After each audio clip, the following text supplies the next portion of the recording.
ਤੇ ਬਾਬਾ ਬਿਸ਼ਨ ਸਿੰਘ ਜੀ ਮਹਾਂਪੁਰਖਾਂ ਦੇ ਗਾਹਾਂ ਵਿਦਿਆਰਥੀ ਹੋਏ ਸੱਚਖੰਡ ਵਾਸੀ ਸੰਤ ਸੁੰਦਰ ਸਿੰਘ ਜੀ। ਉਹ ਸੰਤ ਸੁੰਦਰ ਸਿੰਘ ਜੀ ਉਹਨਾਂ ਨੇ 21 ਵਾਰ ਸ੍ਰੀ ਗੁਰੂ ਗ੍ਰੰਥ ਸਾਹਿਬ ਜੀ ਦੀ ਕਥਾ ਕੀਤੀ। ਔਰ ਜੇ ਆਪਾਂ ਪ੍ਰਣਾਲੀ ਵੱਲ ਵੇਖੀਏ ਨਾ, ਤੇ ਜਿੱਥੇ ਸੰਤ ਜਰਨੈਲ ਸਿੰਘ ਜੀ ਨੇ ਆਪਣਾ ਨਾਮ ਲਿਖਿਆ ਆ ਜਾਂ ਗੁਰਮੁਖ ਸਿੰਘਾਂ ਨੇ ਲਿਖਿਆ, ਤੇ ਉਹਦੇ ਥੱਲੇ ਬ੍ਰੈਕਟ ਦੇ ਵਿੱਚ ਉਹ ਲਿਖਦੇ ਆ ਅਤੇ ਅਨੇਕਾਂ ਕਥਾਕਾਰ। ਸੋ ਇਹੀ ਚੀਜ਼ ਸੰਤ ਕਰਤਾਰ ਸਿੰਘ ਜੀ ਉਹਨਾਂ ਨੇ ਲਿਖੀ ਆ। ਭਾਵ ਇਹ ਸੀ ਕਿ ਜੋ ਇਹ ਸੇਵਾ ਹੈ ਕਿ ਸੇਵਾ ਹੈ ਅਰਥ ਪੜ੍ਹਾਉਣ ਦੀ, ਤੇ ਅਨੇਕਾਂ ਹੀ ਗਿਆਨੀ ਪੜ੍ਹਾਉਂਦੇ ਸਨ ਤੇ ਪੜ੍ਹਾਉਂਦੇ ਰਹਿਣਗੇ, ਤੇ ਇੱਕ ਵਕਤ ਬਹੁਤ ਗਿਆਨੀ ਪੜ੍ਹਾਉਂਦੇ ਆ। ਸੋ ਇਸੇ ਤਰੀਕੇ ਦੇ ਨਾਲ ਉਹ ਸੰਤ ਸੁੰਦਰ ਸਿੰਘ ਜੀ ਦੇ ਬਹੁਤ ਲਾਇਕ ਵਿਦਿਆਰਥੀ ਹੋਏ ਆ। ਮੁੱਖ ਤਾਂ ਅਸੀਂ ਜਾਣਦੇ ਹਾਂ ਸੰਤ ਗਿਆਨੀ ਗੁਰਬਚਨ ਸਿੰਘ ਜੀ ਖਾਲਸਾ, ਪਰ ਜਦੋਂ ਸੰਤ ਮਹਾਰਾਜ ਆਪਣੇ ਬਾਰੇ ਦੱਸਦੇ ਆ ਜਾਂ ਆਪਣੇ ਸਮੇਂ ਬਾਰੇ ਦੱਸਦੇ ਆ, ਇੱਕ ਗੁਰਮੁਖ ਦਾ ਨਾਮ ਉਹ ਬੜੇ ਸਤਿਕਾਰ ਦੇ ਨਾਲ ਲੈਂਦੇ ਆ। ਉਹ ਹਨ ਜਥੇਦਾਰ ਗੁਰਦਿਆਲ ਸਿੰਘ ਜੀ ਬੋਪਾ ਰਾਏ ਵਾਲੇ। ਤੇ ਇਹ ਗੁਰਮੁਖ ਕੌਣ ਸਨ? ਇਹ ਇਕੱਲੇ ਟਕਸਾਲ ਦੇ ਨਾਲ ਹੀ ਨਹੀਂ, ਬਲਕਿ ਜੋ ਹੋਰ ਜਥੇਬੰਦੀਆਂ ਵੱਲੋਂ ਵੀ ਸਿੱਖ ਇਨਸਾਈਕਲੋਪੀਡੀਆ ਤਿਆਰ ਕੀਤੀ ਗਈ ਆ, ਤੇ ਹੋਰ ਵੀ ਆਪਾਂ ਉਸ ਸਮੇਂ ਦੇ ਅਖਬਾਰਾਂ ਦੇ ਵਿੱਚ ਵੀ ਦਰਸ਼ਨ ਕਰੀਏ, ਇਹ ਇੱਕ ਆਪਣੇ ਸਮੇਂ ਦੇ ਮੰਨੇ ਪ੍ਰਮੰਨੇ ਸਿੱਖ ਸਨ ਜਥੇਦਾਰ ਗੁਰਦਿਆਲ ਸਿੰਘ ਜੀ।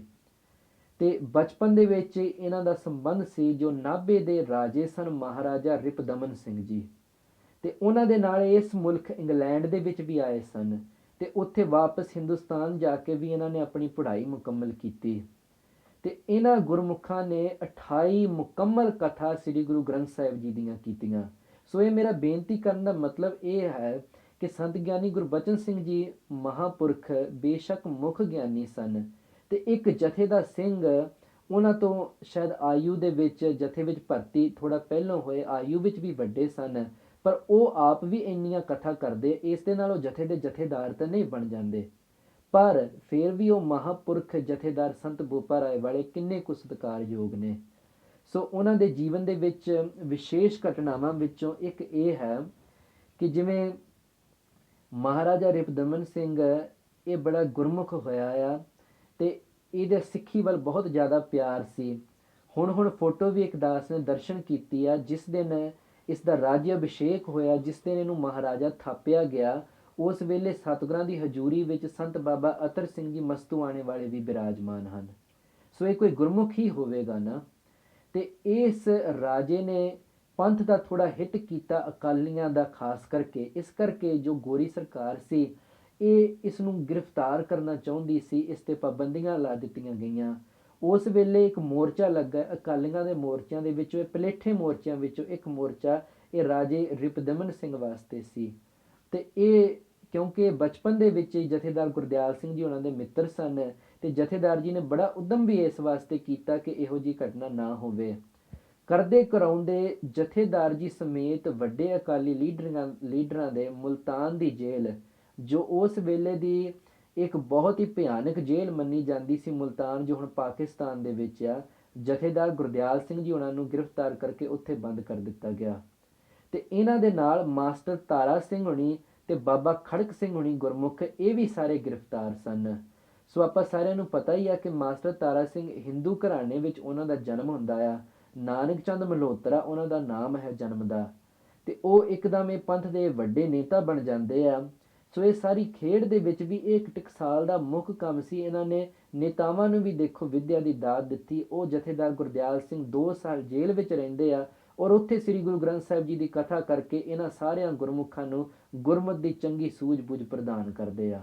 ਸੋ ਇਹ ਇੱਕ ਸੰਤਾਂ ਦਾ ਵਿਦਿਆਰਥੀ ਗੁਰਮੁਖ ਹੈ। ਔਰ ਇਸ ਦੇ ਜੀਵਨ ਦੇ ਵਿੱਚ ਜਦੋਂ ਮਹਾਂਪੁਰਖ ਸੰਤ ਗੁਰਬਚਨ ਸਿੰਘ ਉਹਨਾਂ ਨੂੰ ਇਹ ਸੇਵਾ ਵੀ ਮਿਲੀ ਸੀ, ਤੇ ਉਹ ਦੱਸਦੇ ਨੇ ਕਿ ਸੰਤ ਸੁੰਦਰ ਸਿੰਘ ਜੀ ਨੇ ਸਵਾਲ ਪੁੱਛਿਆ ਸੀ ਕਿ ਗੁਰਮੁਖੋ ਤੁਸੀਂ ਇੱਕ ਸੇਵਾ ਲੈਣੀ ਆ ਜਾਂ 100? ਤੇ ਸੰਤ ਮਹਾਰਾਜ ਜੀ ਨੇ ਕਿਹਾ ਸੀ ਵੀ ਮਹਾਰਾਜ ਇੱਕੋ ਹੀ ਦੇ ਦਿਓ। ਤੇ ਸੰਤਾਂ ਨੇ ਕਿਹਾ ਕਿ ਗੁਰੂ ਗ੍ਰੰਥ ਸਾਹਿਬ ਜੀ ਦੇ ਜੋ ਅਰਥ ਪੜ੍ਹਾਉਣ ਦੀ ਸੇਵਾ ਆ ਨਾ, ਇਹ 100 ਦੇ ਬਰਾਬਰ ਆ, ਤੁਸੀਂ ਇਹ ਕਰਨੀ ਆ। ਤੇ ਜਿਹੜੀ ਲੰਗਰ ਦੀ ਸੇਵਾ ਸੀ ਬਾਬਾ ਨਾਜਰ ਸਿੰਘ ਗੁਰਮੁਖਾਂ, ਤੇ ਜੋ ਇਹ ਮੁੱਖ ਪ੍ਰਬੰਧ ਦੀ ਕਹਿ ਲਵੋ, ਐਡਮਿਨ ਜੋ ਆਪਾਂ ਸ਼ਬਦ ਅੰਗਰੇਜ਼ੀ ਵਿੱਚ ਵਰਤਦੇ ਹਾਂ, ਇਹ ਸਾਰੀ ਸੇਵਾ ਸੋ ਜਥੇਦਾਰ ਗੁਰਦਿਆਲ ਸਿੰਘ ਉਹਨਾਂ ਨੂੰ ਦਿੱਤੀ ਆ। ਤੇ ਗੁਰਮੁਖ ਜਿਨ੍ਹਾਂ ਨੇ ਮਹਾਂਪੁਰਖਾਂ ਦੀ ਰਸਨਾ ਤੋਂ ਇਹ ਗੱਲਾਂ ਸੁਣੀਆਂ, ਉਹ ਦੱਸਦੇ ਨੇ ਕਿ ਜਥੇਦਾਰ ਜੀ ਦਾ ਸੁਭਾਅ ਡਾਢਾ ਸੀ। ਸੋ ਜਿਹਨੇ ਸੰਭਾਲਣਾ ਹੋਵੇ ਡੇਰਾ, ਉਹਦਾ ਸੁਭਾਅ ਡਾਢਾ ਹੀ ਚਾਹੀਦਾ ਆ, ਨਹੀਂ ਤਾਂ ਹਰ ਕੋਈ ਆਪਣੀ ਮਨਮਰਜ਼ੀ ਕਰੇਗਾ। ਸੋ ਇਸ ਪ੍ਰਕਾਰ ਉਹਨਾਂ ਨੇ ਕਹਿਣਾ ਬਾਬੇ ਨਾਜਰ ਸਿੰਘ ਉਹਨਾਂ ਨੂੰ ਕਿ ਤੁਸੀਂ ਲੰਗਰ ਦੀ ਸੇਵਾ ਸਾਂਭਣੀ ਆ, ਇੱਧਰ ਉੱਧਰ ਨਹੀਂ ਆਉਣਾ। ਸੋ ਉਹ ਇੱਥੇ ਤੱਕ ਕਿ ਸੰਤ ਮਹਾਰਾਜ ਜੀ ਨੂੰ ਵੀ ਕਹਿ ਦਿੰਦੇ ਸੀ ਤੁਹਾਡੀ ਮੁੱਖ ਸੇਵਾ ਜੋ ਹੈ ਉਹ ਕਥਾ ਦੀ ਆ, ਤੁਸੀਂ ਹੋਰ ਕੰਮਾਂ ਦੇ ਵਿੱਚ ਨਹੀਂ ਆਉਣਾ। ਤੇ ਉਹ ਗੁਰਮੁਖ ਜਦੋਂ ਚੜ੍ਹਾਈ ਕਰਨ ਲੱਗੇ ਤੇ ਸੰਤ ਗਿਆਨੀ ਗੁਰਬਚਨ ਸਿੰਘ ਜੀ ਕੁਸ਼ਕ ਸਿੰਘਾਂ ਦੇ ਸਮੇਤ ਉੱਥੇ ਗਏ। ਤੇ ਉਹ ਜਿਨ੍ਹਾਂ ਗਿਆਨੀ ਸਿੰਘਾਂ ਨੇ ਸਾਨੂੰ ਇਹ ਗੱਲ ਸਾਰੀ ਦੱਸੀ, ਉਹ ਵੀ ਆਪ ਵੀ ਉੱਥੇ ਮੌਜੂਦ ਸਨ। ਉਹਨਾਂ ਨੇ ਅੱਖੀ ਡਿੱਠਾ ਹਾਲ ਦੱਸਿਆ ਕਿ ਜਥੇਦਾਰ ਗੁਰਦਿਆਲ ਸਿੰਘ ਸੰਤ ਗਿਆਨੀ ਗੁਰਬਚਨ ਸਿੰਘ ਨੂੰ ਕਹਿਣ ਲੱਗੇ ਕਿ ਆਪ ਜੀ ਮੈਨੂੰ ਮੁਆਫੀ ਬਖਸ਼ੋ। ਤੇ ਸੰਤ ਮਹਾਰਾਜ ਜੀ ਕਹਿਣ ਲੱਗੇ ਤੁਸੀਂ ਐਡੇ ਵੱਡੇ ਵਿਦਵਾਨ ਹੋ, ਤੁਸੀਂ ਐਡੇ ਵੱਡੇ ਪਰਉਪਕਾਰੀ ਹੋ, ਸਾਰੇ ਪੰਥ ਵਿੱਚ ਆਪ ਜੀ ਦਾ ਸਤਿਕਾਰ ਹੈ। ਬਾਬਾ ਨੰਦ ਸਿੰਘ ਜੀ ਕਲੇਰਾਂ ਵਾਲਿਆਂ ਦਾ ਬਹੁਤ ਜ਼ਿਆਦਾ ਪਿਆਰ ਸੀ ਇਹ ਸੀ ਜਥੇਦਾਰ ਗੁਰਦਿਆਲ ਸਿੰਘ ਉਹਨਾਂ ਦੇ ਨਾਲ। ਜੋ ਭਿੰਡਰਾਂ ਦੇ ਨਾਲ ਟਕਸਾਲ ਦੇ ਨਾਲ ਇਹਨਾਂ ਦਾ ਸੰਬੰਧ ਸੀ ਉਹ ਸਾਰਾ ਜਥੇਦਾਰ ਗੁਰਦਿਆਲ ਸਿੰਘ ਕਰਕੇ ਉਹਨਾਂ ਬ੍ਰਹਮ ਗਿਆਨੀਆਂ ਦਾ ਸੀ।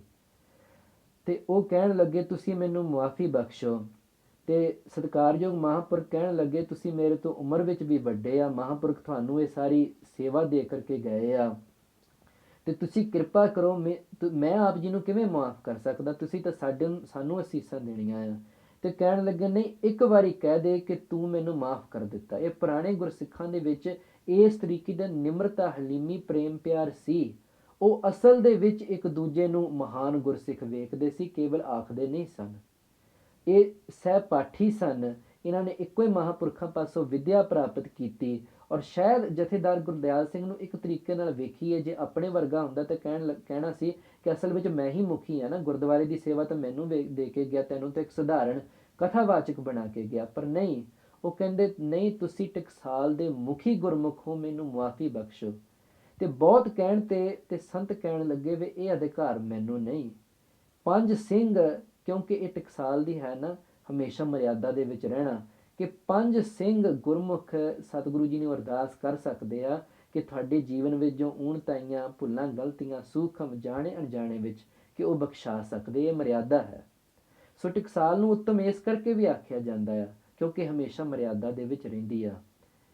ਤੇ ਇਹਦੇ ਵਿੱਚ ਇੱਕ ਵਿਚਾਰ ਹੈ ਕਿ ਸ਼ੰਕਰਾਚਾਰੀਆ ਹਿੰਦੂ ਮਤ ਦੇ 4 ਮੰਨੇ ਜਾਂਦੇ ਆ ਤੇ ਇਸ ਵੇਲੇ ਵੀ ਹਨ। ਤੇ ਇੱਕ ਬੰਦਾ ਹੈ ਤੇ ਉਹ 4 ਪਾਸ ਸਵਾਲ ਲੈ ਕੇ ਗਿਆ ਸੀ, ਉਹ ਬੜੇ ਕਠਿਨ ਸਵਾਲ।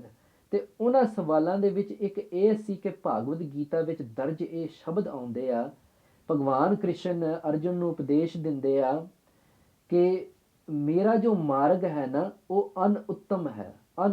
ਉੱਤਮ ਨਹੀਂ, ਅਨਉੱਤਮ ਸ਼ਬਦ ਵਰਤਦੇ ਆ। ਤੇ ਉਹ ਜੋ ਸੱਜਣ ਸੀ ਉਹਨੇ ਜਾ ਕੇ ਉਹਨਾਂ ਨੂੰ, ਜਿਹੜੇ ਉਹ ਸ਼ੰਕਰਾਚਾਰੀਆ ਸੀ, ਉਹ ਵੱਖਰੇ ਵੱਖਰੇ ਸਥਾਨਾਂ ਦੇ, ਉਹਨਾਂ ਨੂੰ ਸਵਾਲ ਪੁੱਛਿਆ ਇਸ ਦਾ ਅਰਥ ਕੀ ਆ। ਤੇ ਉਹਨਾਂ ਵਿੱਚੋਂ ਨੇ ਇੱਕ ਬੜਾ ਯੋਗ ਉੱਤਰ ਦਿੱਤਾ। ਅਨਉੱਤਮ ਦਾ ਅਰਥ ਇਹ ਹੈ ਕਿ ਜਿਹੜਾ ਵੇਦ ਦੇ ਅਨੁਸਾਰ, ਸ਼ਾਸਤਰ ਦੇ ਮੁਤਾਬਕ ਤਰੀਕਾ ਹੈ ਉਹ ਅਸਲ ਦੇ ਵਿੱਚ ਉੱਤਮ ਹੈ। ਤੇ ਜਿਹੜਾ ਇਹ ਮੈਂ ਤੁਹਾਨੂੰ ਦੇ ਰਿਹਾ ਆ ਇਹ ਮੇਰੀ ਆਪਣੀ ਜੁਗਤੀ ਆ। ਇਸੇ ਤਰੀਕੇ ਦੇ ਨਾਲ ਸੰਪਰਦਾਵਾਂ ਸਾਰੀਆਂ ਹੀ ਸਤਿਕਾਰਨੀਆਂ ਹੁੰਦੀਆਂ ਹਨ। ਪਰ ਜੋ ਗੁਰੂ ਕਲਗੀਧਰ ਜੀ ਨੇ ਮਰਿਆਦਾ ਦਿੱਤੀ ਆ ਉਸ ਦਾ ਪਹਿਰਾ ਦੇਣ ਵਾਲੀ ਇਹ ਦਮਦਮੀ ਟਕਸਾਲ, ਇਹ ਸਤਿਗੁਰਾਂ ਦੀ ਟਕਸਾਲ ਹੈ। ਕਿਉਂਕਿ ਇਹ ਮਰਿਆਦਾ ਆਉਂਦੀ ਕਿੱਥੋਂ ਆ? ਜੇ ਮਰਿਆਦਾ ਦਾ ਬੋਧ ਹੋਵੇ, ਗਿਆਨ ਹੋਵੇ। ਸੋ ਗਿਆਨ ਕਿੱਥੋਂ ਆਉਣਾ ਹੈ? ਜਿੱਥੇ ਗਿਆਨ ਦੀ ਪੜ੍ਹਾਈ ਹੋਵੇ। ਸੋ ਉਸ ਦਾ ਹੀ ਨਾਮ ਟਕਸਾਲ ਹੈ। ਸੋ ਸਾਖੀ ਦੇ ਵਿੱਚ ਇਸ ਤਰੀਕੇ ਦੇ ਨਾਲ ਆਉਂਦਾ ਕਿ ਉਹ 5 ਗੁਰਮੁਖ ਸਿੰਘ ਸੋ ਮਹਾਂਪੁਰਖਾਂ ਨੇ ਭੇਜੇ ਅਰਦਾਸ ਕਰਨ ਵਾਸਤੇ, ਤੇ ਉਧਰੋਂ ਉਹਨਾਂ ਨੇ ਫਤਿਹ ਬੁਲਾਈ। ਤੇ ਇੱਥੇ ਜਿਹੜੇ ਮਹਾਂਪੁਰਖਾਂ ਨਾਲ ਵੀ ਭੁਜੰਗੀ ਹੋਰ ਗੁਰਮੁਖ ਸਨ ਉਹਨਾਂ ਨੇ ਦਰਸ਼ਨ ਕੀਤੇ। ਉਧਰੋਂ ਜਕਾਰਾ ਲਾ ਕੇ ਤੇ ਸਿੰਘਾਂ ਨੇ ਫਤਿਹ ਬੁਲਾਈ। ਤਾਂ ਉਹ ਜਥੇਦਾਰ ਜੀ ਨੇ ਵੀ ਇੱਥੇ ਮਹਾਂਪੁਰਖਾਂ ਨੂੰ ਕਿਹਾ ਕਿ 5 ਸਿੰਘ ਮੈਨੂੰ ਲੈਣ ਵਾਸਤੇ ਆਏ ਆ। ਤੇ ਉਹਨਾਂ ਨੇ ਫਤਿਹ ਬੁਲਾਈ। ਵਾਹਿਗੁਰੂ ਜੀ ਕਾ ਖਾਲਸਾ, ਵਾਹਿਗੁਰੂ ਜੀ ਕੀ ਫਤਿਹ। ਸੋ ਇਹੋ ਜਿਹੇ ਮਹਾਨ ਗੁਰਸਿੱਖ ਹੋਏ ਆ ਇਸੇ ਟਕਸਾਲ ਦੇ ਵਿੱਚ ਪੜ੍ਹ ਕੇ, ਮਰਿਆਦਾ ਵਿੱਚ ਰਹਿ ਕੇ। ਸੋ ਉਹਨਾਂ ਵਿੱਚੋਂ ਸੋ ਇਹ ਗਾਹਾਂ ਹੁਣ ਦੇ ਸਮੇਂ ਦੇ ਵਿੱਚ ਵੀ ਬਾਪੂ ਮਹਾਂ ਸਿੰਘ ਜੀ, ਬਾਪੂ ਰਤਨ ਸਿੰਘ ਜੀ ਇਤਿਆਦਿ, ਇਹਨਾਂ ਨੂੰ ਬ੍ਰਹਮ ਗਿਆਨ ਦੀ ਅਵਸਥਾ ਐਵੇਂ ਨਹੀਂ ਗੁਰਸਿੱਖ ਮੰਨਦੇ। ਤੇ ਇਸ ਤਰੀਕੇ ਦੇ ਨਾਲ ਇਹ ਕੋਈ ਮਸ਼ਹੂਰ ਵੀ ਨਹੀਂ ਹਨ। ਪਰ ਕਿਉਂਕਿ ਉਹਨਾਂ ਨੇ ਜੀਵਨ ਆਪਣਾ ਇਸ ਘੜੀਆ ਸਭ ਸੱਚੀ ਟਕਸਾਲ ਅਸਲ ਦੇ ਵਿੱਚ ਗੁਰੂ ਸਾਹਿਬ ਜੀ ਦੀ ਮਰਿਆਦਾ ਮੁਤਾਬਕ ਟਾਲਿਆ। ਸੋ ਇਹ ਸਾਰੀ ਵਿਚਾਰ ਇਸ ਤਰੀਕੇ ਦੇ ਨਾਲ ਹੋ ਰਹੀ ਆ। ਇੱਕ ਕਮੀ ਸਾਡੀ ਆ ਰਹੀ ਆ। ਅਸੀਂ ਇਹ ਜ਼ਰੂਰ ਵੇਖਦੇ ਹਾਂ ਕਿ ਬਾਬਾ ਦੀਪ ਸਿੰਘ ਸਾਹਿਬ ਜੀ ਨੇ ਆਪਣਾ ਸੀਸ ਲਾ ਕਰਕੇ ਤੇ ਹਰਿਮੰਦਰ ਸਾਹਿਬ ਦੀ ਰੱਖਿਆ ਕੀਤੀ। ਉਹ ਉਸ ਵੇਲੇ ਸੀ ਨਾ ਜਦੋਂ ਹਰਿਮੰਦਰ ਸਾਹਿਬ ਜੀ ਤੇ ਕਬਜ਼ਾ ਹੋਇਆ ਸੀ। ਪਰ ਉਸ ਤੋਂ ਪਹਿਲਾਂ ਬਾਬਾ ਦੀਪ ਸਿੰਘ ਸਾਹਿਬ ਜੀ ਗੁਰਬਾਣੀ ਦੇ ਸਰੂਪ ਲਿਖਦੇ ਰਹੇ ਆ ਅਰਬੀ ਭਾਸ਼ਾ ਦੇ ਵਿੱਚ।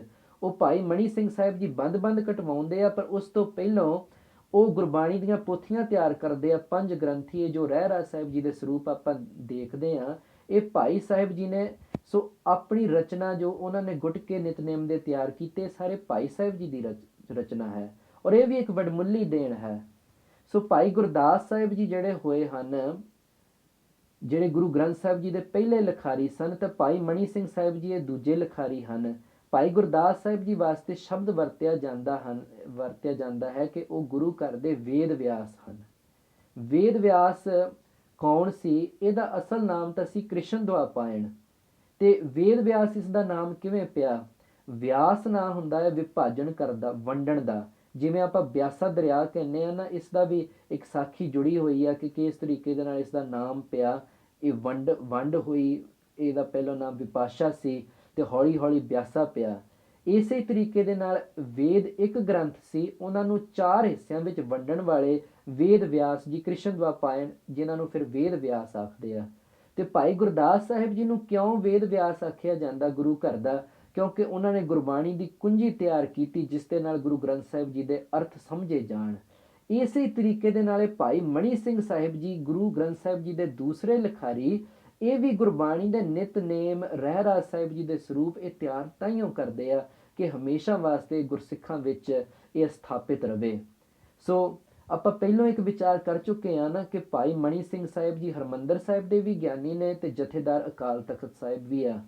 ਸੋ ਮੈਂ ਬੇਨਤੀ ਕਰਦਾ ਹੱਥ ਜੋੜ ਕੇ, ਜੇ ਅਸਲ ਦੇ ਵਿੱਚ ਵਿਚਾਰੀਏ ਤੇ ਜਿਹੜਾ ਭਾਈ ਮਣੀ ਸਿੰਘ ਸਾਹਿਬ ਜੀ ਨੇ ਰਹਿਰਾਸ ਸਾਹਿਬ ਤਿਆਰ ਕੀਤੀ ਹੈ, ਉਹੀ ਪਹਿਲੇ ਜਥੇਦਾਰ ਅਕਾਲ ਤਖਤ ਦੇ, ਤੇ ਅਕਾਲ ਤਖਤ ਦੀ ਰਹਿਰਾਸ ਵੀ ਤਾਂ ਉਹੀ ਹੋਈ ਨਾ।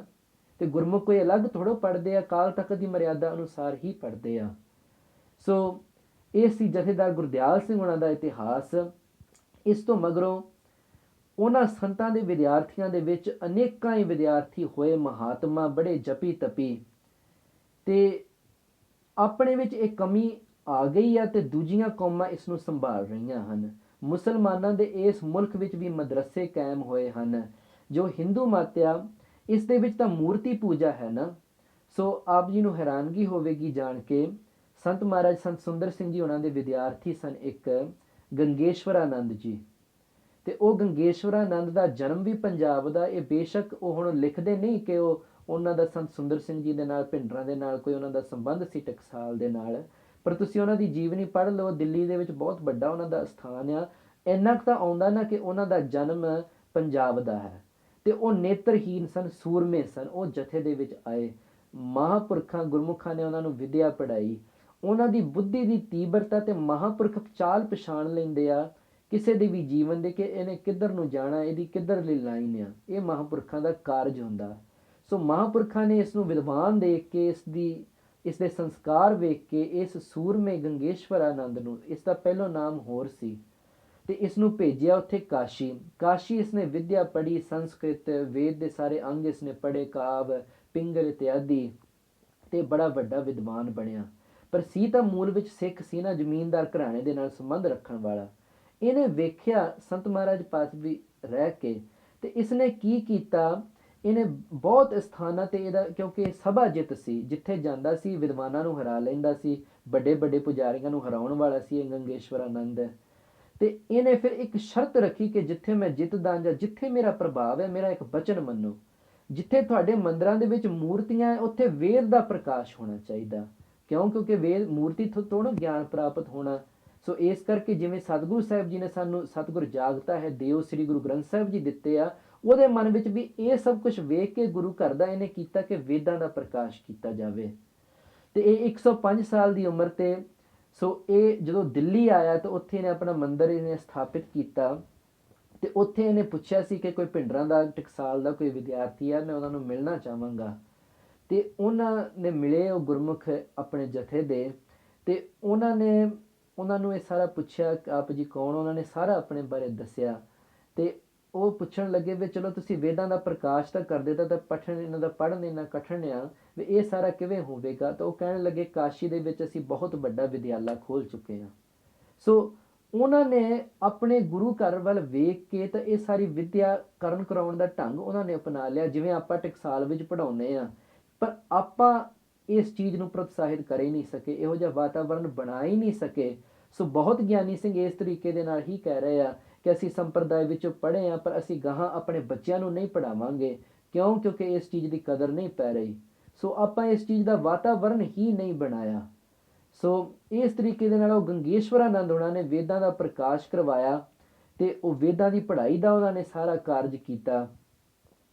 ਤੇ ਸੰਤ ਗਿਆਨੀ ਗੁਰਬਚਨ ਸਿੰਘ ਜੀ ਮਹਾਂਪੁਰਖ ਉਹਨਾਂ ਨੇ ਜੋ ਇੰਨੀ ਵੱਡੀ ਗੁਰੂ ਗ੍ਰੰਥ ਸਾਹਿਬ ਜੀ ਦੀ ਕਥਾ ਰਿਕਾਰਡ ਕਰਵਾਈ ਆ, ਸੋ ਜਪਜੀ ਸਾਹਿਬ ਜੀ ਦਾ ਟੀਕਾ ਸੰਤ ਕਰਤਾਰ ਸਿੰਘ ਮਹਾਂਪੁਰਖਾਂ ਨੇ ਤਿਆਰ ਕਰਵਾਇਆ ਹੈ।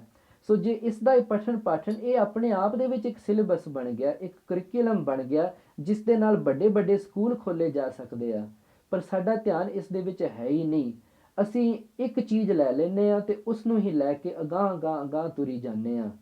ਸੋ ਇਹ ਦਮਦਮੀ ਟਕਸਾਲ ਦਾ ਵੀ ਜਿੱਥੇ ਸੂਰਮਗਤੀ ਵਾਲਾ ਹਿੱਸਾ ਆਪਾਂ ਹਮੇਸ਼ਾ ਹੀ ਵਾਚਣਾ ਹੈ, ਉੱਥੇ ਸਤਿਗੁਰੂ ਸਾਹਿਬ ਜੀ ਦੀ ਮਹਾਨ ਦੇਣ ਇਹ ਬ੍ਰਹਮ ਵਿਦਿਆ ਦੀ ਦਾਤ ਨੂੰ ਵੀ ਆਪਾਂ ਸੰਭਾਲਣਾ ਹੈ। ਔਰ ਇਹੋ ਜਿਹੀ ਕਿਰਪਾ ਸਤਿਗੁਰੂ ਸਾਹਿਬ ਜੀ ਕਰਨ ਕਿ ਅਗਾਂਹ ਦੇ ਸਮੇਂ ਦੇ ਵਿੱਚ ਇਸ ਟਕਸਾਲ ਦਾ ਮੁਖੀ ਪ੍ਰਗਟ ਹੋਵੇ। ਇਹ ਵਿਦਿਆ ਪੜ੍ਹਨ ਪੜ੍ਹਾਉਣ ਦਾ ਸਿਲਸਿਲਾ ਇਹ ਜਾਰੀ ਰਵੇ, ਗਰੀਬ ਨਵਾਜੀ ਦੀ ਕਿਰਪਾ ਵਰਤਦੀ ਰਵੇ। ਗੁਰਬਾਣੀ ਦੇ ਜੋ ਅਰਥ ਸੀਨਾ ਬਸੀਨਾ, ਇੱਕ ਅਖੀਰਣ ਮੈਂ ਇਹ ਬੇਨਤੀ ਕਰਨ ਲੱਗਾ ਹਾਂ, ਸੀਨਾ ਬਸੀਨਾ ਔਰ ਸੰਪਰਦਾਇ ਸ਼ਬਦ ਤੋਂ ਬਹੁਤ ਵੱਡੀ ਐਲਰਜੀ ਹੈ ਅੱਜ ਕੱਲ੍ਹ ਦੇ ਜੋ ਵਿਦਵਾਨ ਪੜ੍ਹੇ ਹਨ। ਤੇ ਵਿਚਾਰ ਕੇ ਵੇਖੋ, ਆਪਾਂ ਸੰਪਰਦਾਇ ਦੇ ਅਰਥ ਵੀ ਕੀਤੇ ਨਾ। ਅਸਲ ਦੇ ਵਿੱਚ ਹੁੰਦੀ ਹੈ ਗੱਲ ਫਾਊਂਡੇਸ਼ਨ ਦੀ, ਕਿਤੋਂ ਮੁੱਢ ਮੂਲ ਹੈ। ਤੇ ਜੇ ਉਹਨਾਂ ਦੀ ਵਿਚਾਰਧਾਰਾ ਦੇਖੀਏ ਤੇ ਬੇਸ਼ੱਕ ਉਹਨਾਂ ਨੂੰ ਮਿਸ਼ਨਰੀ ਜਾਂ ਹੋਰ ਕੁਝ ਆਖਦੇ ਨੇ, ਪਰ ਇਹ ਹੈ ਤਾਂ ਨਾ ਪ੍ਰੋਫੈਸਰ ਸਾਹਿਬ ਸਿੰਘ ਵਾਲੀ ਸੰਪਰਦਾ। ਕਿਉਂਕਿ ਇਹ ਪ੍ਰੋਫੈਸਰ ਸਾਹਿਬ ਸਿੰਘ ਜੀ ਦੇ ਪਾਠ ਮੰਨਦੇ ਆ, ਉਹਨਾਂ ਦੇ ਅਰਥਾਂ ਨੂੰ ਮੰਨਦੇ ਆ ਤੇ ਉਹਨਾਂ ਨੂੰ ਲੈ ਕੇ ਅਗਾਂਹ ਤੇ ਪਿੱਛੇ ਨੂੰ ਜਾਂਦੇ ਆ। ਸੋ ਹੁਣ ਆਪਾਂ ਸਮੇਂ ਸਮੇਂ ਵੱਖ ਵੱਖ ਸਥਾਨਾਂ ਤੇ ਸੋ ਜੋ ਇਹ 25 ਸਿੰਘਾਂ ਵਾਲੇ ਅਖੰਡ ਪਾਠ ਆ, ਇਹ ਵੀ ਆਪਾਂ ਆਰੰਭ ਕਰ ਚੁੱਕੇ ਹਾਂ ਕਿ ਮਰਿਆਦਾ ਦੇ ਵਿੱਚ ਕਿਵੇਂ ਚੱਲਣਾ। ਸੋ ਇਹਨਾਂ ਵਾਸਤੇ ਸਾਨੂੰ ਬੇਨਤੀਆਂ ਕਰਨੀਆਂ ਪੈਂਦੀਆਂ ਕਿ ਸਿੰਘਾਂ ਨੂੰ ਲਿਆਓ ਤੇ ਫਿਰ ਆਪਾਂ ਕੋਈ ਵੇਖਦੇ ਨਹੀਂ ਕਿ ਉਹਨਾਂ ਦੇ ਜੀਵਨ ਕਿਹੋ ਜਿਹੇ ਨੇ। ਸੋ ਇਤਿਹਾਸ ਦੇ ਵਿੱਚ ਤਾਂ ਇਸ ਤਰੀਕੇ ਦੇ ਨਾਲ ਆਉਂਦਾ ਹੈ ਕਿ ਸੰਤ ਜਵਾਲਾ ਸਿੰਘ ਜੀ, ਸੰਤ ਬਾਬਾ ਅਤਰ ਸਿੰਘ ਜੀ, ਬਾਬਾ ਨੰਦ ਸਿੰਘ ਜੀ, ਹੋਰ ਵੀ ਗੁਰਮੁਖਾਂ ਨੇ ਇਹ ਫੈਸਲਾ ਕੀਤਾ ਕਿ ਆਪਾਂ ਅਖੰਡ ਪਾਠ ਕਰੀਏ। ਉਸ ਵੇਲੇ ਦੇ ਮੰਨੇ ਪ੍ਰਮੰਨੇ ਪਾਠੀ ਸੱਦੇ ਗਏ, ਪਰ ਜੋ ਅਖੰਡ ਪਾਠ ਦੀ ਅਸਲ ਮਰਿਆਦਾ ਹੈ 10-12 ਪਾਠੀ ਇਕੱਠੇ ਕਰ ਲਏ, ਉਹਨਾਂ ਵਿੱਚੋਂ 2 ਹੀ ਖਰੇ ਉਤਰੇ ਸਨ। ਇੱਕ ਸੀ ਸੰਤ ਗਿਆਨੀ ਗੁਰਬਚਨ ਸਿੰਘ ਖਾਲਸਾ ਤੇ ਦੂਜੇ ਸਨ ਗਿਆਨੀ ਨਾਰਾਇਣ ਸਿੰਘ ਜੀ ਲਧਾਈਕੇ ਵਾਲੇ ਗੁਰਮੁਖ ਪਿਆਰੇ। ਸੋ ਇਹ ਅਖੰਡ ਪਾਠ ਦੇ ਪਾਠੀ ਕਿੰਨੇ ਵਧੀਆ ਉੱਚੇ ਜੀਵਨ ਵਾਲੇ ਚਾਹੀਦੇ, ਇਹ ਤਾਂ ਇੱਕ ਚਲੋ ਬਹੁਤ ਵੱਡੀ ਗੱਲ ਹੈ। ਪਰ ਆਪਾਂ ਇਹੋ ਜਿਹਾ ਜੇ ਮਾਹੌਲ ਹੀ ਬਣਾ ਲਈਏ ਜਿੱਥੇ ਹਰ ਗੁਰਸਿੱਖ ਨੂੰ ਇਹ ਚਾਹਨਾ ਹੋਵੇ ਕਿ ਅਸੀਂ ਵਿਦਿਆ ਪੜ੍ਹੀਏ, ਮਹਾਂਪੁਰਖਾਂ ਦੀ ਕਥਾ ਸੁਣੀਏ, ਗੁਰਬਾਣੀ ਦੇ ਅਰਥ ਟੀਕੇ ਆਪ ਪੜ੍ਹੀਏ ਤੇ ਵਿਚਾਰੀਏ, ਤੇ ਇਹੋ ਜਿਹਾ ਮਾਹੌਲ ਬਣ ਜਾਏਗਾ ਕਿ ਗਰੀਬ ਨਵਾਜੀ ਦੀ ਕਿਰਪਾ ਦੇ ਨਾਲ ਇਹ ਅਖੰਡ ਪਾਠ ਕਰਨੇ ਹੀ ਸਰਲ ਹੋ ਜਾਣਗੇ। ਉਹ ਮਹਾਂਪੁਰਖ ਸੰਤ ਗਿਆਨੀ ਗੁਰਬਚਨ ਸਿੰਘ ਜੀ ਇਕੋਤਰੀਆਂ ਕਰਦੇ ਨੇ, ਉਹ 25-25 ਅਖੰਡ ਪਾਠਾਂ ਨੂੰ ਇਕੱਠੇ ਆਰੰਭ ਕਰ ਲੈਂਦੇ ਆ ਤੇ ਇੰਨੇ ਗੁਰਮੁਖ ਮਹਾਂਪੁਰਖ ਸੋ ਉਹਨਾਂ ਪਾਸ ਪੜ੍ਹਦੇ ਸਨ, ਉਹ ਸਾਰੇ ਹੁਣ ਮਹਾਂਪੁਰਖ ਵੀ ਹੋ ਗਏ ਇਹੋ ਜਿਹਾ, ਕਿਉਂਕਿ ਉਹਨਾਂ ਕੋਲ ਬ੍ਰਹਮ ਵਿਦਿਆ ਦੀ ਇੱਕ ਫਾਊਂਡੇਸ਼ਨ ਸੀ। ਸੋ ਆਪਾਂ ਉਸ ਵੱਲੋਂ ਹੌਲੀ ਹੌਲੀ ਦੂਰ ਹੀ ਜਾ ਰਹੇ ਹਾਂ। ਤੇ ਅਖੀਰਨ ਸੰਤ ਗਿਆਨੀ ਗੁਰਬਚਨ ਸਿੰਘ ਉਹਨਾਂ ਦੇ ਜੀਵਨ ਦੀ ਇਹ ਇੱਕ ਘਟਨਾ ਹੈ ਜਿਸ ਦੇ ਵਿੱਚੋਂ ਸਾਨੂੰ ਇਹ ਭਵਿੱਖ ਜੋ ਇਹ ਬੜਾ ਭਿਆਨਕ ਸਮਾਂ ਚੱਲ ਰਿਹਾ ਹੈ, ਇਹ ਜਲਦੇ ਬਲਦੇ ਸੰਸਾਰ ਵਿੱਚ ਤਰ੍ਹਾਂ ਤਰ੍ਹਾਂ ਦਾ ਸਮਾਂ ਆ ਰਿਹਾ, ਹਰ ਪ੍ਰਕਾਰ ਨਾਲ ਸਿੱਖੀ ਤੇ ਅਟੈਕ ਹੋਏ ਜਾ ਰਹੇ ਆ। ਸੋ ਮਹਾਂਪੁਰਖਾਂ ਪਾਸ 2 ਨਿਹੰਗ ਆਏ ਇੱਕ ਸਮੇਂ, ਤੇ ਉਹ ਨਿਹੰਗ ਬੇਨਤੀ ਕਰਨ ਲੱਗੇ ਤੇ ਮਹਾਂਪੁਰਖ ਕਹਿਣ ਲੱਗੇ, ਪ੍ਰਸ਼ਾਦਾ ਪਾਣੀ ਹੋਰ ਸੇਵਾ ਮਾਇਆ ਹਾਜ਼ਰ ਕਰੀਏ, ਗੁਰੂ ਕੀ ਫੌਜ ਆਈ ਆ, ਸਤਿਗੁਰਾਂ ਦਾ ਸਰੂਪ ਬਾਣੇ ਵਾਲਾ ਆਇਆ ਹੈ। ਉਹ ਕਹਿਣ ਲੱਗੇ, ਨਹੀਂ, ਅਸੀਂ ਇਹ ਚਾਹੁੰਦੇ ਹਾਂ ਕਿ ਜੋ ਇਹ ਨਕਲੀ ਨਰਕਧਾਰੀ ਨਿਰੰਕਾਰੀ ਹੈ ਕਿ ਇਹਨਾਂ ਨੂੰ ਅਸੀਂ ਸੋਧੀਏ। ਇਹ ਨਿਰੰਕਾਰੀਆਂ, ਰਾਧਾ ਸਵਾਮੀਆਂ ਇਤਿਆਦਿ, ਇਹਨਾਂ ਦਾ ਜੇ ਬੈਕਗਰਾਊਂਡ ਵੇਖਣਾ ਹੋਵੇ ਨਾ ਤੇ ਮਹਾਂਪੁਰਖਾਂ ਦੀ ਕਥਾ ਵਿੱਚੋਂ ਜਾਂ ਫਿਰ ਗੁਰਮੁਖ ਪ੍ਰਕਾਸ਼ ਵਿੱਚੋਂ ਇਹਨਾਂ ਦਾ ਸਾਰਾ ਬਾਇਓਡੇਟਾ ਕੱਢ ਲਓ। ਇਹ ਨਾਮਧਾਰੀ ਕੂਕੇ ਸੰਪਰਦਾ ਕਿਵੇਂ ਚੱਲੀ, ਕਿੱਥੇ ਵਿਗਾੜ ਪਿਆ, ਇਹ ਸਾਰਾ ਉਹਦੇ ਵਿੱਚੋਂ ਹੀ ਆ। ਔਰ ਕਿਤੇ ਨਾ ਕਿਤੇ ਗਲਤੀਆਂ ਸਾਡੀਆਂ ਵੀ ਹਨ ਕਿ ਆਪਾਂ ਕਿਸ ਤਰੀਕੇ ਦੇ ਨਾਲ ਇਹਨਾਂ ਨੂੰ ਗੁਰੂ ਘਰ ਵੱਲੋਂ ਧੱਕੀ ਗਏ ਔਰ ਆਪਾਂ ਨਹੀਂ ਆਫਰ ਕਰ ਸਕੇ। ਉਹ ਰਾਧਾ ਸਵਾਮੀ ਮਤ ਇਹੀ ਆ ਨਾ ਕਿ 5 ਸ਼ਬਦ ਕੀ ਹੁੰਦਾ ਆ, ਇਹ ਧੁਨਾਂ ਸੁਣਦੀਆਂ ਇਹ ਉਹ, ਤੇ ਉਹ ਮਹਾਂਪੁਰਖਾਂ ਦੀ ਸੁਖਮਨੀ ਸਾਹਿਬ ਵਾਲੀ ਕਥਾ ਸੁਣ ਲਵੋ, ਉਸ ਤੋਂ ਵੱਧ ਕੇ ਵਿਸਥਾਰ ਤੁਹਾਨੂੰ ਮਿਲ ਜਾਵੇਗਾ ਔਰ ਨਾਲ ਹੀ ਨਾਲ ਤੁਹਾਡਾ ਜੀਵਨ ਪਲਟਣ ਵਾਲੀ ਵਿਚਾਰ ਵੀ ਮਿਲ ਜਾਏਗੀ। ਲੋਕੀ ਭੁੱਖੇ ਨੇ, ਉਹਨਾਂ ਨੂੰ ਇੱਕ ਥਿਆ ਲੱਗੀ ਆ ਕਿ ਸਾਨੂੰ ਕਿਤੇ ਮਿਲ ਜਾਵੇ। ਸੋ ਇਹ ਜੋ ਗਿਆਨੀ ਸੰਤ ਗਿਆਨੀ ਗੁਰਬਚਨ ਸਿੰਘ ਜੀ ਪਾਸ 2 ਨਿਹੰਗ ਸਿੰਘ ਆਉਂਦੇ ਆ ਤੇ ਉਹ ਮਹਾਂਪੁਰਖਾਂ ਨੂੰ ਬੇਨਤੀ ਕਰਦੇ ਕਿ ਅਸੀਂ ਉਹਨਾਂ ਨੂੰ ਸੋਧਣਾ ਮੰਗਦੇ ਹਾਂ ਜੋ ਇਹ ਨਕਲੀ ਨਰਕਧਾਰੀ ਆ। ਤੇ ਇਹ ਕੋਈ ਨਿੰਦਿਆ ਨਹੀਂ ਹੈ ਉਹਨਾਂ ਗੁਰਮੁਖਾਂ ਦੀ ਜਿਨ੍ਹਾਂ ਨੇ ਇਹ ਮਹਾਨ ਸੂਰਮਗਤੀ ਦੇ ਕਾਰਜ ਕੀਤੇ ਆ। ਕਿਤੇ ਅਖੀਰਨ ਜਾ ਕੇ ਉਹ ਸਮਾਂ ਆਉਂਦਾ ਹੀ ਆ ਨਾ, ਗੁਰ ਕੀ ਨਿੰਦਾ ਸੁਣਹਿ ਨਾ ਕਾਨ। ਪਰ ਉਸ ਤੋਂ ਪਹਿਲਾਂ ਔਰ ਆਪਣੇ ਆਪ ਨੂੰ ਇਸ ਤਰੀਕੇ ਦੇ ਨਾਲ ਪੰਥ ਔਰ ਪੰਥ ਦੀ ਅਗਾਂਹ ਦੀਆਂ ਪਨੀਰੀਆਂ ਨੂੰ ਇਸ ਤਰੀਕੇ ਦੇ ਨਾਲ ਜੇ ਪ੍ਰਪੱਖ ਕੀਤਾ ਜਾਵੇ ਤੇ ਇਹਨਾਂ ਦੀਆਂ ਦੁਕਾਨਦਾਰੀਆਂ ਬੰਦ ਹੀ ਹੋ ਜਾਣ। ਸੋ ਮਹਾਂਪੁਰਖਾਂ ਕੋਲੇ ਬੇਨਤੀ ਕਰਦੇ ਆ ਤੇ ਮਹਾਂਪੁਰਖਾਂ ਨੇ ਪਹਿਲਾਂ ਉਹਨਾਂ ਨੂੰ ਡਿਸਮਿਸ ਜਿਹਾ ਕਰ ਦਿੱਤਾ, ਗੌਰ ਨਹੀਂ ਕੀਤਾ। ਅਖੀਰਨ ਮਹਾਂਪੁਰਖਾਂ ਨੇ ਫਿਰ ਇਹ ਬਚਨ ਕੀਤਾ ਕਿ ਜਿਸ ਵੇਲੇ ਸਾਫ਼ ਪਾਣੀ ਨਾ ਹੋਵੇ ਤੇ ਫਿਰ ਗੰਦਲਾ ਪਾਣੀ ਆਪਣੇ ਆਪ ਪੀਣ ਨੂੰ ਬੰਦਾ ਉਤਸ਼ਾਹਿਤ ਹੁੰਦਾ ਨਾ, ਉਵੇਂ ਤਾਂ ਕੋਈ ਗੰਦਲੇ ਪਾਣੀ ਕੋਲ ਜਾਂਦਾ ਨਹੀਂ। ਜਿਸ ਵੇਲੇ ਸਾਫ਼ ਪਾਣੀ ਨਾ ਹੋਵੇ, ਬੰਦੇ ਕੋਲ ਹੋਵੇ ਪਿਆਸ, ਤੇ ਫਿਰ ਉਹ ਗੰਦਲਾ ਪਾਣੀ ਵੀ ਸਾਫ਼ ਨਾਲੋਂ ਜ਼ਿਆਦਾ ਪੀ ਜਾਵੇਗਾ, ਛਕ ਜਾਵੇਗਾ। ਇਸੇ ਤਰੀਕੇ ਦੇ ਨਾਲ ਅਸੀਂ ਗੁਰਬਾਣੀ ਦਾ ਪ੍ਰਚਾਰ ਕਰਦੇ ਨਹੀਂ, ਅਸੀਂ ਬ੍ਰਹਮ ਵਿਦਿਆ ਦੇ ਵਿੱਚ ਆਪਣਾ ਮਨ ਜੋੜਨ ਦੀ ਕੋਸ਼ਿਸ਼ ਕਰਦੇ ਨਹੀਂ। ਇਹ ਮੈਂ ਆਪਣੇ ਬਾਰੇ ਵੀ ਕਹਿ ਰਿਹਾ ਹਾਂ, ਅਸੀਂ ਆਪਣੀਆਂ ਗ੍ਰਸਤੀਆਂ ਦੇ ਵਿੱਚ ਫਸੇ ਹਾਂ ਤੇ ਨਾ ਹੀ ਅਸੀਂ ਉਹ ਪਿੱਛੇ ਜਿਹੜੇ ਗਿਆਨੀ ਸਿੰਘ ਆ ਉਹਨਾਂ ਦੀ ਸਪੋਰਟ ਕਰ ਰਹੇ ਹਾਂ ਜਾਂ ਇਹੋ ਜਿਹਾ ਵਾਤਾਵਰਨ ਬਣਾ ਰਹੇ ਹਾਂ ਕਿ ਜਿੱਥੇ ਬ੍ਰਹਮ ਵਿਦਿਆ ਪੜ੍ਹਾਈ ਜਾਵੇ। ਜੋ ਪ੍ਰਾਚੀਨ ਸਮੇਂ ਦੇ ਵਿੱਚ ਗੁਰੂਕੁਲਾਂ ਹੁੰਦੀਆਂ ਸਨ, ਰਾਮਚੰਦਰ ਕ੍ਰਿਸ਼ਨ ਇਹ ਸਾਰੇ ਗੁਰੂਕੁਲਾਂ ਵਿੱਚ ਪੜ੍ਹੇ ਆ। ਤੇ ਇਹਨਾਂ ਦਾ ਖਰਚ ਕਿਵੇਂ ਚੱਲਦਾ ਸੀ? ਰਾਜੇ, ਚਲੋ ਰਾਜੇ ਸਰਕਾਰ ਨਹੀਂ ਹੈ ਸਾਡੀ, ਉਹ ਨਹੀਂ ਸਪੋਰਟ ਕਰੇਗੀ, ਤੇ ਦੂਜਾ ਫਰਜ਼ ਕਿਹਦਾ ਸੀ? ਗ੍ਰਸਤੀਆਂ ਦਾ। ਹੁਣ ਆਪਾਂ ਸਾਰੇ ਗ੍ਰਸਤੀ ਆ ਤੇ ਇਸ ਵੱਲ ਆਪਾਂ ਕੋਈ ਯਤਨਸ਼ੀਲ ਨਹੀਂ ਆ ਕਿ ਆਪਾਂ ਇਸ ਚੀਜ਼ ਨੂੰ ਵੀ ਪ੍ਰੋਤਸਾਹਿਤ ਕਰੀਏ। ਸੋ ਇਹ ਮਹਾਂਪੁਰਖਾਂ ਨੇ ਉਸ ਉਦਾਹਰਣ ਦੇ ਵਿੱਚੋਂ ਇਹੀ ਸਮਝਾਇਆ ਕਿ ਇਹ ਸਾਫ਼ ਪਾਣੀ ਦੇਵੋ। ਇਹ ਸਾਫ਼ ਪਾਣੀ ਨਹੀਂ, ਇਹ ਬਲਕਿ ਬ੍ਰਹਮ ਵਿਦਿਆ ਦਾ ਅੰਮ੍ਰਿਤ ਹੈ ਔਰ ਇਹ ਅੰਮ੍ਰਿਤ ਛਕਾਉਣਾ ਹੀ ਹੈ ਜੋ ਇਹ ਬ੍ਰਹਮ ਵਿਦਿਆ ਦਾ ਦਾਤ ਦੇਣਾ ਲੈਣਾ। ਸੋ ਇਹ ਹੀ ਟਕਸਾਲ ਦਾ ਇਹ ਮੁੱਖ ਪ੍ਰਯੋਜਨ ਸਤਿਗੁਰੂ ਸਾਹਿਬ ਜੀ ਜੋ ਲੈ ਕੇ ਆਏ ਸੀ ਧੁਰ ਸੱਚਖੰਡ ਤੋਂ, ਉਹਨੂੰ ਗੁਰਬਾਣੀ ਦੇ ਵਿੱਚ ਉਹਨਾਂ ਨੇ ਮੁਕੰਮਲ ਕੀਤਾ, ਧੁਰ ਕੀ ਬਾਣੀ ਦੇ ਵਿੱਚ। ਤੇ ਫਿਰ ਉਸੇ ਗੁਰਬਾਣੀ ਨੂੰ ਸਮਝਣ ਵਾਸਤੇ ਔਰ ਪੂਰਾ ਜੀਵਨ ਉਸ ਦੇ ਅਨੁਸਾਰ ਢਾਲਣ ਵਾਸਤੇ ਇਹ ਜਿਹੜੀ ਟਕਸਾਲ ਹੈ ਜਿਵੇਂ ਸਿੱਕਾ ਕੱਢਦੀ ਹੈ ਇਵੇਂ ਸਿੱਖ ਨੂੰ ਕੱਢ ਦੇਵੇਗੀ। ਸੋ ਇੰਨੀਆਂ ਕੁ ਵਿਚਾਰਾਂ ਕਰਦਿਆਂ ਹੋਈਆਂ ਅਨੰਤ ਪ੍ਰਕਾਰ ਦੀਆਂ ਭੁੱਲਾਂ ਗਲਤੀਆਂ ਅਣਜਾਣ ਬੱਚੇ ਸਮਝ ਕਰਕੇ ਖਿਮਾ ਕਰਨੀ, ਉਮਰ ਕਰਕੇ ਵੀ ਤਾਂ ਵਿਦਿਆ ਤਾਂ ਹੈ ਹੀ ਨਹੀਂ। ਸੋ ਇਸ ਪ੍ਰਕਾਰ ਦੇ ਨਾਲ ਜੀਵਨ ਕਰਕੇ ਵੀ ਸਾਰਿਆਂ ਤੋਂ ਛੋਟਾ ਆ। ਕਿਸੇ ਵੀ ਗੁਰਮੁਖ ਸਿੰਘ ਨੂੰ ਸਿੰਘਣੀ ਨੂੰ ਕੋਈ ਵੀ ਸੋ ਬੁਰਾ ਲੱਗਿਆ ਹੋਵੇ ਕਿਸੇ ਵੀ ਵਿਚਾਰ ਦਾ, ਸੋ ਦੋਵੇਂ ਹੱਥ ਜੋੜ ਕਰਕੇ ਮੁਆਫੀ ਮੰਗਦਾ ਜੀ। ਵਾਹਿਗੁਰੂ ਜੀ ਕਾ ਖਾਲਸਾ, ਵਾਹਿਗੁਰੂ ਜੀ ਕੀ ਫਤਿਹ।